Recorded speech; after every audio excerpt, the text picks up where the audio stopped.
Good evening. I'm Steve Harwood, host of The Richard Nixon Show.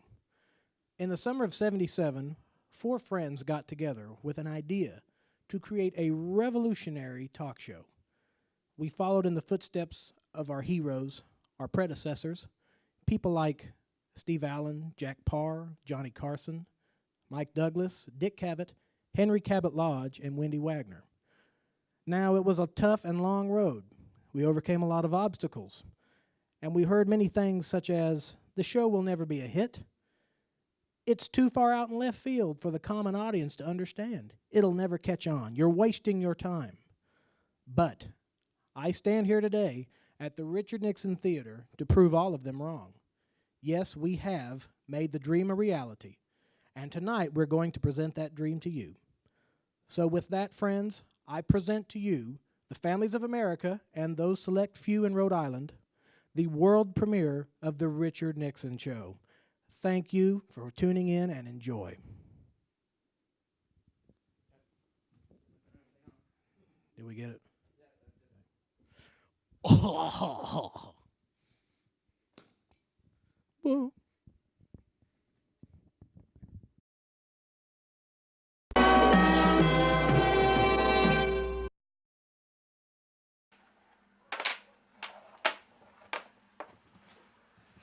These dominoes aren't fat. Live from Enid, it's the Richard Nixon Show.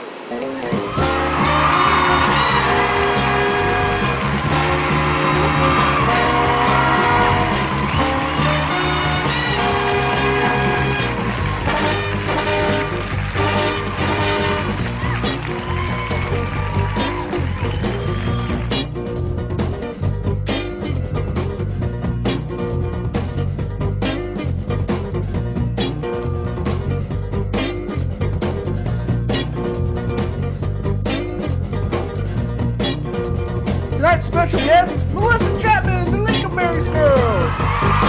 Also, our musical number tonight, the Richard Nixon Quartet.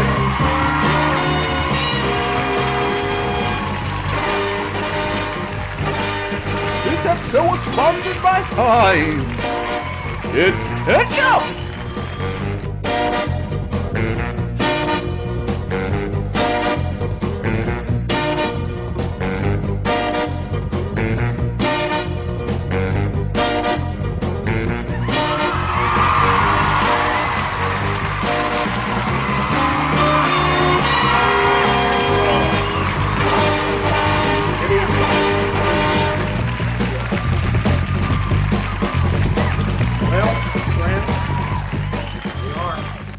The dream has finally become a reality. This is the first episode of The Richard Nixon Show. Yes, we're so thrilled to have you all with us here this evening. And we hope to be with you all for a while until either we run out of ideas or until NBC gives us the axe. So, we here at The Richard Nixon Show, we like to say that we've taken the late night talk show format and have brought it out to left field. We don't plan on bringing it back anytime soon, if ever. We've really got a great show lined up for you, and we hope that you like what we have in store. We're glad that you came along for the ride. Now, 1970. I'd like to say a few words about 1970. Now, 1970 was a good year. A lot of good things happened that year. I can think of one. That was the year that Robert Altman's movie, MASH, hit the big screen. And we'll hit on that a little bit later on. But out of all the years that a person can die in, that has got to be the worst. 1970 is just simply not a good year to die in. Now, let's look at it. We get out of the 1960s, and we all know how turbulent the 60s were in the United States. We're starting a new decade, turning over a brand new leaf. And then, without any forewarning, you kick off. Now, the whole thing, to me, just seems really unfair and unsportsmanlike. Yeah, you agree, don't you? Yeah, see, you know what I'm talking about. Now, 1971, that's not much better, because we're still just getting into the 70s. you don't even get a preview of what lies ahead. Now, anytime after March 15th, 1972, which is, by the way, the Ides of March, you may kick off anytime you'd like. Just as long as you don't do it in the same fashion as Julius Caesar, you'll be all right. Now, speaking of 1971, what's the deal with the number 6? Have any of you thought about the number 6? I mean, it has got to be the most unpleasant of all numbers. And I think it sounds so mean because there's an X in it. You put an X in anything, and my goodness, it sounds like it's in a bad mood. X. 6. See, you got 1, 2, 3, 4, 5, and then 6. It sounds mean. It just sounds mean. Now, this all came to my attention when I was watching episodes from the 6th season of MASH. And there were some fine episodes that season, don't get me wrong. A lot of what I call major cast changes. We said goodbye to ferret-faced Frank Burns. Oh, come on, people, come on now. It's been 27 years since that show's been off the air, and you all still hate Frank Burns? Well, so do I. Anyways, we say goodbye to Frank Burns. Exit Frank Burns, enter Major Charles Emerson Winchester III. Thank you. No. Kind of even sound like old Chuck Wagner, don't I? Yeah. And it would also be the last season that B.J. Honeycutt would go without any facial hair. But besides those good points, it is got to be the most miserable number, 6, the 6th season. I propose, instead of calling it the 6th season, why don't we call it season 5A? How about that? We got season 1, 2, 3, 4, 5, 5A, 7, 8, 9, so forth and so on. There you go. It'd make the world a better place. Don't you agree? Yeah, it would make the world a much better place. Solve all the problems. Now, January. As you all can tell, I don't do transitional material. January, it must have been thought up by the same guy that thought of 6, which, as far as I'm concerned, is a criminal act. The man who thought of 6 in January probably should have been shot. More than likely he was. If he wasn't, he should have been. But January is a letdown. It is the biggest letdown. Because we're just getting out of the Christmas season. Everything just builds and builds and builds. From the minute we see Santa Claus going down the street on the Macy's parade, that very moment is when the holiday season starts. And it just builds and builds. You're buying gifts, you're buying food, you're getting ready for family to come over. And we get up to the top of the hill, we're at December 25th, we're at Christmas, and then the day after everything just collapses like the Soviet Union in the dead of the night. Without a bang, but with a whimper. I know, isn't it sad? It is just the biggest letdown. And February is not much better, not at all. Because now we're really getting into the dead of winter. And there's hardly anything to look forward to in February. However, I would like to say there are some very important birthdays that occurred in that month. Starting with Abraham Lincoln in 1809, Ronald Reagan in 1911, Fats Domino in 1928, and our special guest this evening, the world-famous Lincolnberries girl, Miss Melissa Chapman, born in 1979. So ladies and gentlemen, stick around, you don't want to miss that. We will be right back.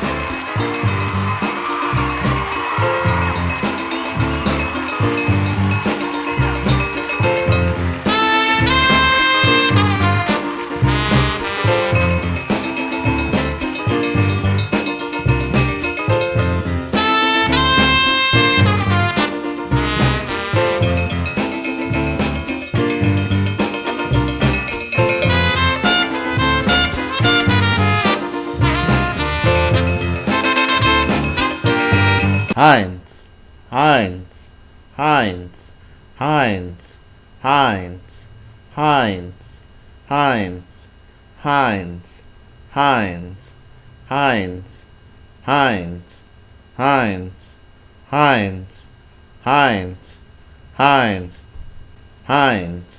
Heinz, Heinz, Heinz, Heinz, Heinz. It's ketchup.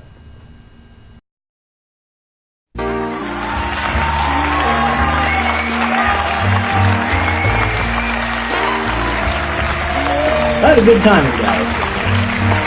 It was Quite a treat to go back to Dealey Plaza.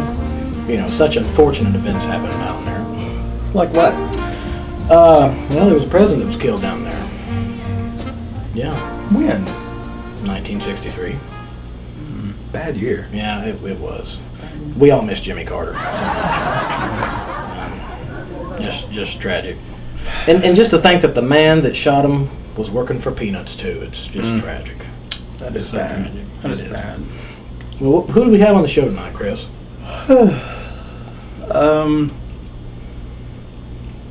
Oh yeah, Melissa. Her? Oh, Melissa. Melissa Chapman. Melissa actually. Chapman. Yes. What's she? Sorry, gonna, I'm a little sleepy. That's okay. Um, What's she gonna be here for tonight? oh, who knows? I mean, one can only guess. Really. I hear she likes paint. Really? That's what I read in the papers. What does she do with it?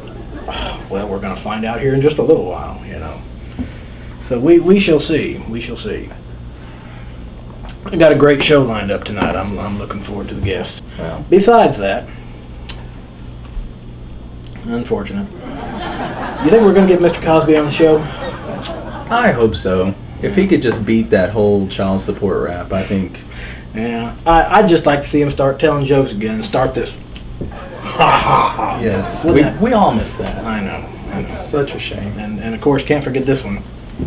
Yes, classic. I know. Classic Cosby. And then whenever he starts going chocolate cake, that's good too.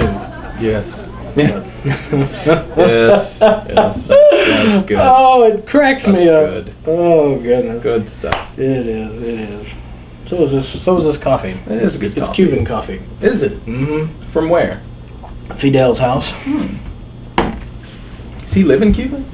No. No. He moved.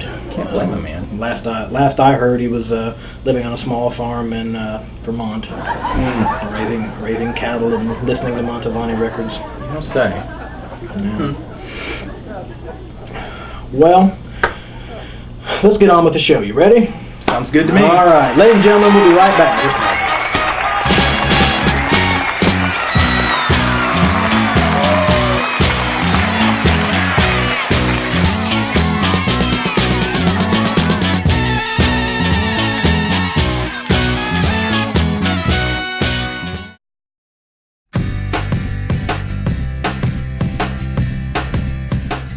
School is bad. You really shouldn't send your kids to school because they pick up germs and they get bullied. And all the teachers there are really big on the kids being nice. Why is it everyone always has to be so nice? What do you think, Chris? I think I'm tired of school. Children keep getting sent there. They get germs. They start learning things and thinking they're better than other people. I agree. We don't need no education. Teacher, leave us kids alone. Vote no on school. No! Suck at education. Power to the people.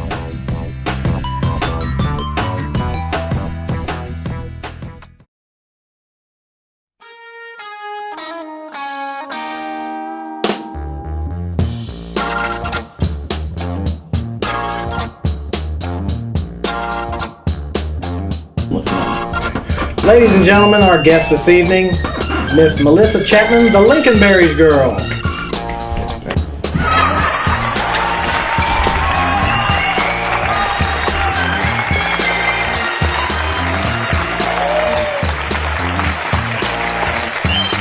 Hello, Melissa. Hello. Good to see you. Glad to have you on the show with us tonight. Yeah, pleasure being here, Steve. So, tell me, how have you been? It's been a while. I've been good, Steven. Good. How's life been treating you? Well, it's been busy. Busy? Been busy. Yeah, it's been busy around here too. Tell me, Melissa, what is it like to work in a paint store? Well, it's interesting. I can imagine it is. All those colors. I mean, after a while, you're kind of woo. Tell me about some of the customers that come in there. Well, there's a whole variety of people come through. Mm-hmm. We have painters that do it every day to people who don't know a thing about paint. Well, I guess that's a good place to go if you don't know a thing about paint. Yes.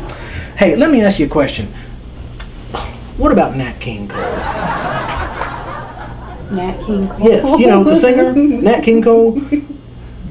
Yes. Did you ever listen to any of his records?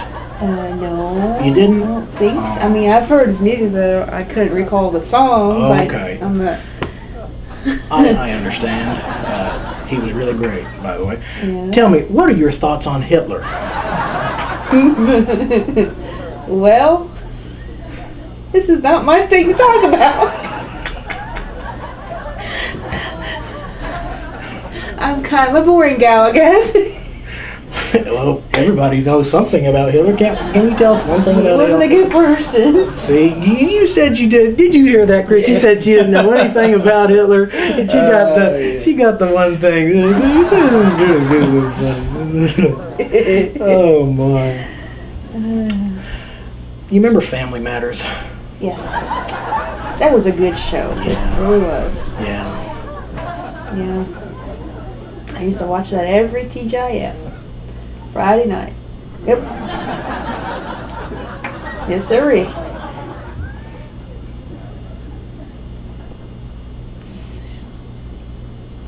Chris, do you remember? Oh, never mind. He's fallen asleep. Oh my. Well, we are? Okay. We're just gonna keep on going. It looks like our MC has fell asleep, but that's not gonna stop us, is it now, Melissa? We'll just keep on having a conversation. What are your thoughts on the Vietnam conflict? This is not my thing to talk about, Stephen. Well, that's what it said that you were an expert on that. Oh, no, I'm far from that. Did I read about somebody different? Maybe It that must have been somebody else. maybe that wasn't you. Well, okay. I was a Lincolnberries girl.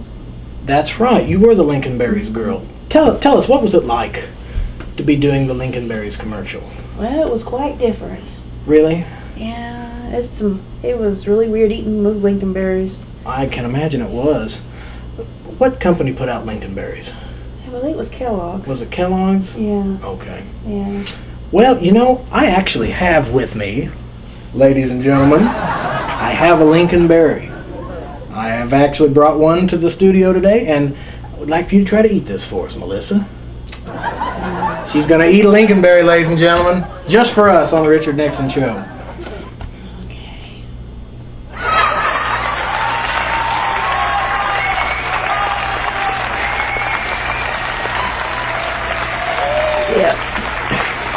What does it taste like? Well, it was kind of bland. Bland? There's not much flavor Well, to I it. had the frosted kind. Yeah. They were good, but left me constipated for a week. That wasn't fun. Boy, let me tell you, that was some miserable time right there. Well, ladies and gentlemen, we're going to take a look at the clip that Melissa brought for the Lincolnberries commercial. So, watch this, folks.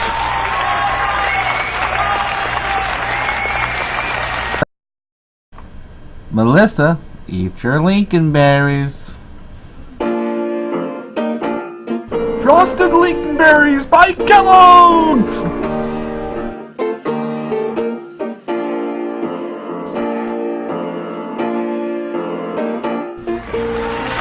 That was just wonderful. That was wonderful. Not only is it a good cereal, it's also very patriotic. I like that Battle Hymn of the Republic, and that guy feeding you the cereal, he looked awfully familiar. Yeah, you really did. Yeah, it's like I've seen him somewhere Yeah, before. yeah. So, well, Melissa, let me ask you about this. Have you heard Professor Longhair's 1971-1972 sessions recorded in Bogalusa, Louisiana? Yeah. My cousin plays a lot of his music. Does he really? Mm-hmm. Your cousin's a piano player? Yes, he is. That's wonderful. His name's Stephen, too.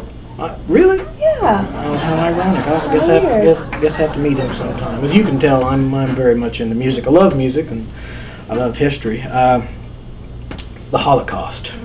What are your thoughts on that? And again, Stephen, this is not my place to talk, because I don't know much. I'm not into that stuff. Oh, well, I'm not either. I mean, it was a terrible thing. Mm-hmm. All those people killed, those innocent Jews, for no reason whatsoever. Mm-hmm. Just a horrifying event. I'm just not much of a history person. Oh, you're not? No. You're not? Okay. No. Well, what do you like, besides paint? I like music. Do you like music? What kind of music do you like? Oh, I like all kinds. I like rock. I like Christian music. I like alternative music. Uh-huh. Oldies. Do you like music about paint? Is there much paint music out there? No, not really. really. Oh, No, it really isn't. well, maybe you should write some songs about paint. Yeah? And tell us again, Melissa, the company you work for, is it Sherman Potter Paint? Is that what it's called? No, it's Sherwin-Williams. Oh, like, okay. There are two okay. men that created it back in the late 1800s. Okay, I see. So Sherman Potter Paint. Okay, that's wonderful. Well, Melissa, we are so glad that you came in with us today to be with us on this first show. We hope to have you back again some other time. It was a pleasure being here. Ladies and gentlemen, big round of applause for Miss Melissa Chapman.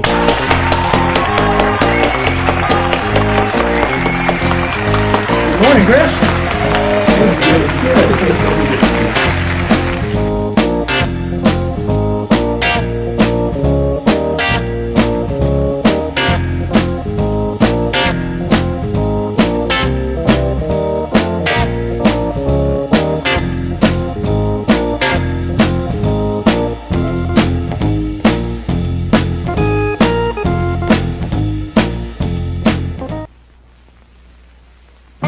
Here's Milky, the marvelous milking cow.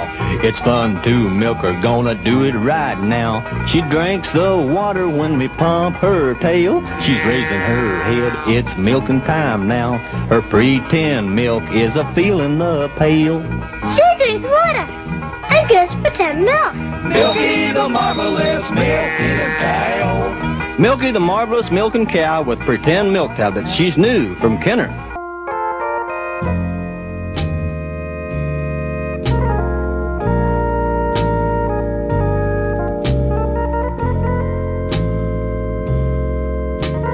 On the Richard Nixon Show, we're going to be featuring a segment called the Charlie Brown Guttural Moment of the Week. Now, let me explain to you what the Charlie Brown Guttural Moment is. Within many of the Charlie Brown specials, from time to time, you will hear strange sounds coming from the different characters. For instance, Woodstock once was thrown up on top of Snoopy's house and made this noise that I'm going to do for you right now. So, within this show, we're going to show at the end of every episode, we're going to have our Charlie Brown Guttural Moment of the Week. Enjoy, friends. Truffles are worth $200 a pound. Truffles are hunted with either pigs or truffle hounds. Which is he? That was it, our Charlie Brown Guttural Moment of the Week. And now, a word from our sponsor. I didn't vote for Ronald Reagan because I was too young.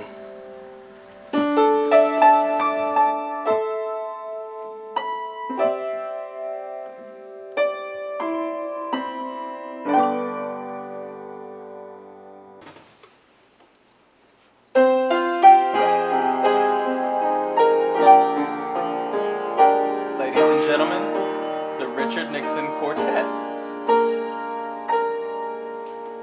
Chicken, chicken.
cast of the Richard Nixon show ended up with salmonella and missed the next 2 episodes.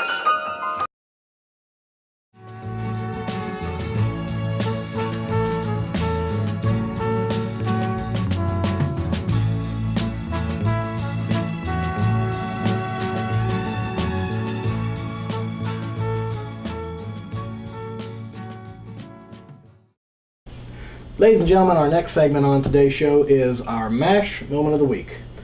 Now, we're going to feature this segment on each episode, showcasing the different arrangements of the theme song, which from season to season they would vary slightly. Most people will not catch these small changes, but I've been a fan for so many years and listened to the theme song over and over and over that I have caught these little nuances, and we're going to share them with you throughout the duration of this show.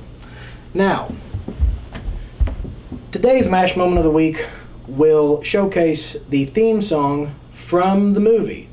This is it's much longer version with the lyrics by Robert Altman's son, Mike Altman. Robert Altman was the director of the movie. His son was about 15 at the time when he wrote these lyrics, and the beautiful melody is by the great Johnny Mandel. Now, Jason, our producer, Mr. Jason Chapman, you have an interesting story about seeing MASH for the first time. Something to do with the opening credits, I believe. Would you mind sharing that story with us? Yes. When I was about 16, my dad was watching Encore, and I said, "What are you watching?" He goes, "I'm about to watch MASH." And I said, "Oh, that's interesting. I'll watch it with you." He goes, I said, "What's it doing on Encore? That's a TV show." He goes, "No, this is the movie." So I said, "Okay." So, as a small child at 16, I was horrified by the lyrics.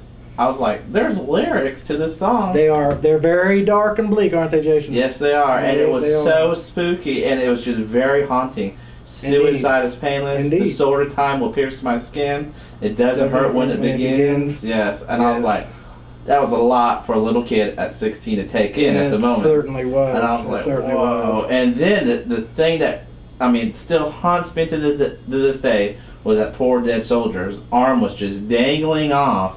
On the side. Off the side. I really thought maybe he was dead. I thought maybe this was actual footage from Korea. Yeah. Because it looked like Korea, it smelled like Korea, it tastes like Korea. The food tasted like Korea. I know it's a movie, but it still tasted like Korea. Mm-hmm. So it just haunted me. Yes, and it just that scene, that segment with that wounded soldier's arm truly exemplifies the horrors of war. And it just really sinks in and leaves quite an impression on you when you see it for the first time. But thank you, Jason, so much for sharing that story with us. Ladies and gentlemen, here is the theme, Suicide is Painless, from the 1970 motion picture MASH, our MASH Moment of the Week. Enjoy, friends. Through early morning fog I see visions of the things to be, the pains that are withheld for me. I realize and I can see that suicide is painless.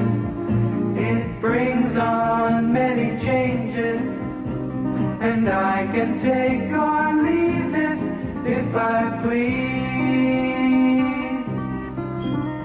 The game of life is hard to play. I'm gonna lose it anyway.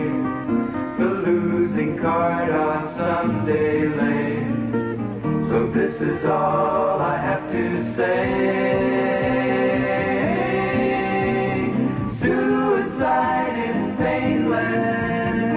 It brings on many changes, and I can take or leave it if I please. The sword of time will pierce our skin. It doesn't hurt when it begins, but as it works its way on in, the pain grows stronger. Watch it breathe. Suicide is painless. It brings on many changes, and I can take or leave it if I please.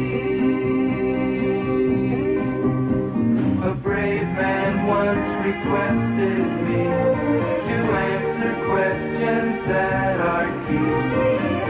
Is it to be or not to be? And I replied, oh, why ask me? Suicide is painless. It brings on many changes. And I can take or leave it if I please.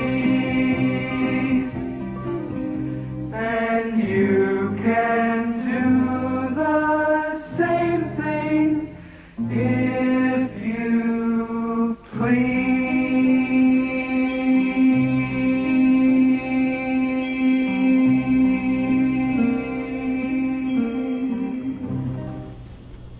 Friends, that was our MASH moment of the week. The opening credits to the 1970 film MASH, theme song Suicide is Painless. We hope that you've enjoyed this, friends. Through early morning fog I see visions of the things to be, the pains that are withheld for me. I realize and I can see that suicide is painless. It brings on many changes, and I can take or leave it if I please. The game of life is hard to play. I'm gonna lose it anyway. The losing card I'll someday lay. So this is all I have to say. Suicide is painless. It brings on many changes, and I can take or leave it if I please.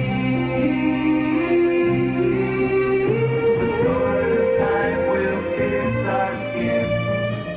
It doesn't hurt when it begins, but as it works its way on in, the pain grows stronger, watch it grin. Suicide is painless.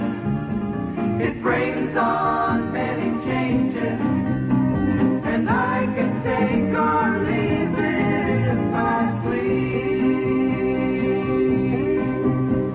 A brave man once requested me to answer questions that are key. Is it to be or not to be? And I replied, oh, why ask me? Suicide is painless. It brings on many changes, and I can take or leave it if I please. And you can do the same thing if you please.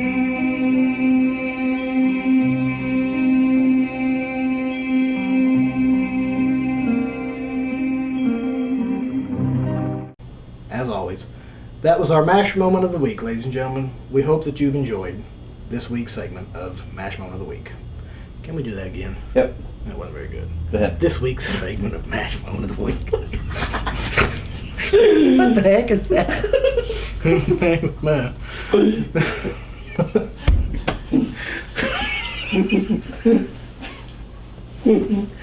Gosh, such dribble. You, sir, are a connoisseur of words. Oh, yes.